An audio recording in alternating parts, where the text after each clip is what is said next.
Welcome back to the Within Podcast. This is your host, Nikki Wallace, with Heidi Butoff today. We're special edition, our favorite Wish I Would Have Known.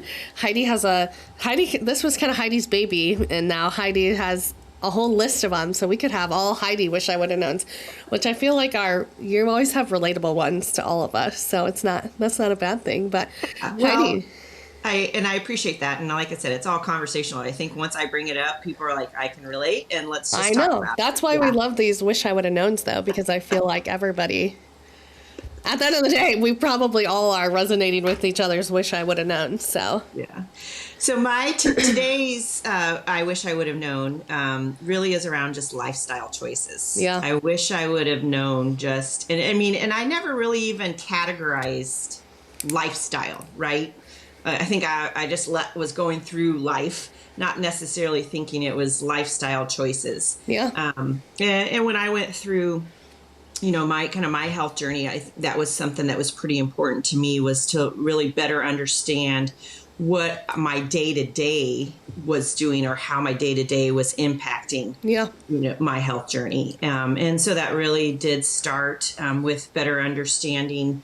I do put a lot to what I learned when I worked with have been working with Dr. Mindy Pelz and reading her books, and reading a lot of books after that, because within Dr. Mindy's podcast, the Resetter podcast, she has a lot of different practitioners on that focus on lifestyle, just because that's where Dr. Mindy truly believes we should start. Yeah. And so I concur with her. If you don't do some of those things, it really doesn't matter what supplements you're taking, or how often you're getting IVs, or whether your blood markers are going to change if you don't change some of the lifestyle. And when you say lifestyle, I guess because I feel like everybody thinks about this a little bit different. Like, what do you specifically think of, or what are you talking about? Yeah.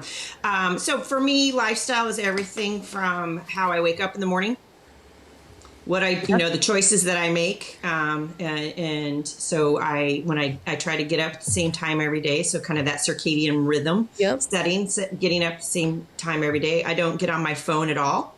I get outside, get sunlight, do a movement, get a walk. I drink water before I have coffee. So there's certain, just kind of the staging of things, so that, again, you're just getting your digestive system and your nervous system and all that stuff, your cortisol down, all that stuff. So a lot of it's just the food, the movement, and just the different things that I do throughout the day intentionally. Yeah. And then you take food, water, air. The fresh air, I don't always get it, especially when we're here, in the middle of the winter. And so when I don't get sunlight, I do have red light therapy. So there's those types of things that when the absence of doing the things that I know that are the lifestyle choices, or the lifestyle types of habits that are good for me and good for others. Right. Then I have supplemented them with whether, again, that be nutritional supplementation, modalities like red light therapy, air compression boots, just different things like that. And so that's really what I mean by lifestyle. Yeah. Yeah, I would agree. And I think a lot of us, until you kind of realize that, it's like the unconscious living. It's like you just get up, you do the same thing. It's so routine. But, some people you don't realize that that routine might be the piece that's causing the gut issues, or causing the, name your ailment.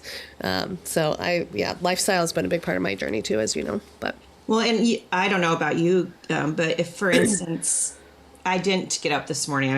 Ward laughs at me. Because I'm kind of a fair weather fan. Yeah. It wasn't 32 degrees this morning. I do have a 32 degree threshold. And granted, it was cold this morning. Huh? It was cold this morning. Yeah. And, he does. He walks 365 days of the year. That's amazing. I'm thankful that he does that, because it's his peaceful time. He doesn't mind when I join him. And we don't talk a lot. We do use it to talk and get caught up, but oftentimes we're just walking and we don't. So I have learned I don't wear AirPods when I go outside and walk, because of just being able to hear hear the birds or observe, just the importance of being in nature.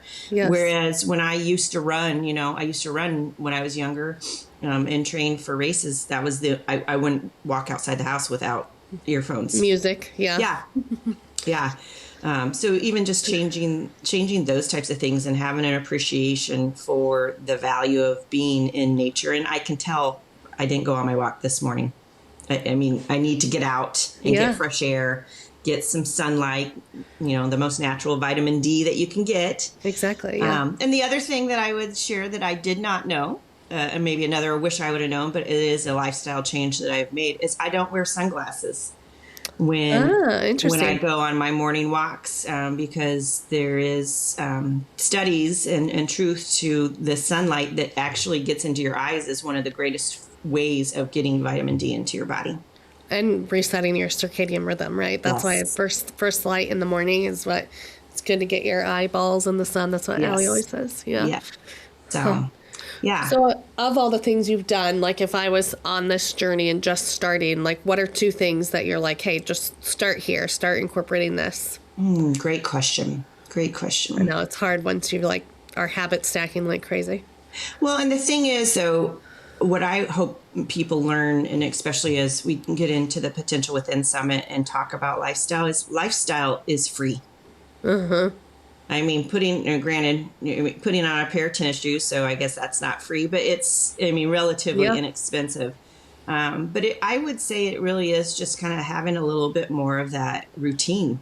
And I do believe getting out first thing in the morning in nature. Yeah. And going for that walk is the best level setting I can do. Yeah. And when I don't have it, it's greatly missed. Yeah.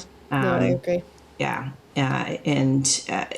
Even with the inclement weather, it's refreshing, and so forth. So, and I've always, you and I are both lake people.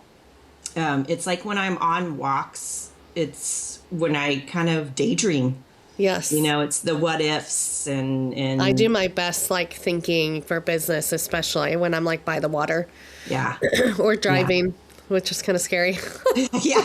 It's funny that you said that. I was taking Ward somewhere earlier this week and I drove past it and he's like, you need to be present when you're driving. But I don't even know what I was thinking about.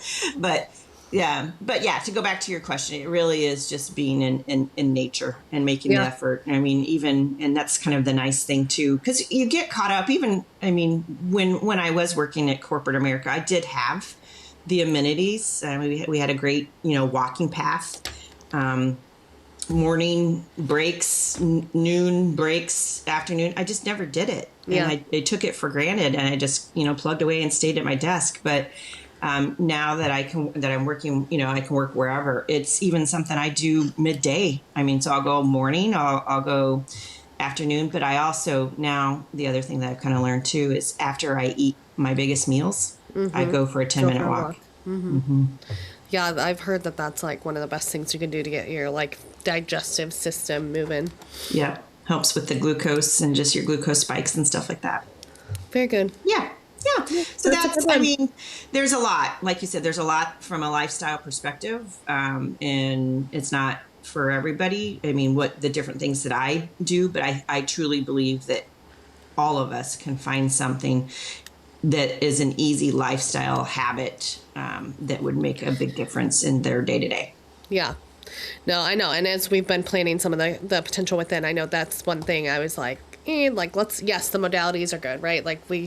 I went to this energy person on Monday to try to help my back as I'm going through kind of my health journey right now and all this stuff. But it's there's so many things the water before coffee or the just the conscious things, just understanding and listening to your body that you don't have to pay for. And so it's how do we make sure we incorporate all of that? So it's wellness doesn't really have to be oh, I go get an IV once a week. It's also just no, I actually think about the time I'm going to wake up or, to your point, that's a good one that I don't think I'm not very good at anymore. Or the walks or, the whatever. So I like it. The kind of the grounding elements. Yes. It really is. It's the simple grounding elements. Yeah. I don't walk around in the grass without my shoes on all that often, but I do love being in the lake and Yes. swimming and stuff like that. I don't care about fish. People are like, aren't you afraid of the fish? I'm like, no. We were all in the lake this weekend, and the temperature was, it was like 50 degrees. The air was hot, the sun was hot, but we were all so hot that we were all in the lake at different points. So it was like a cold plunge, a free Yeah, cold contrast plunge. therapy. It was cold too. It took a second, but we were just like March in 80, I think it was like almost 90-degree weather down there. I was like, we're crazy. taking it. So Yeah. loved it. I do too. I do too. Well, good. This is a good one. So hopefully Yes. everybody took a little nugget of things that they can think about for tomorrow when they wake up or before they go to bed. So thanks for listening, and we'll see you next week.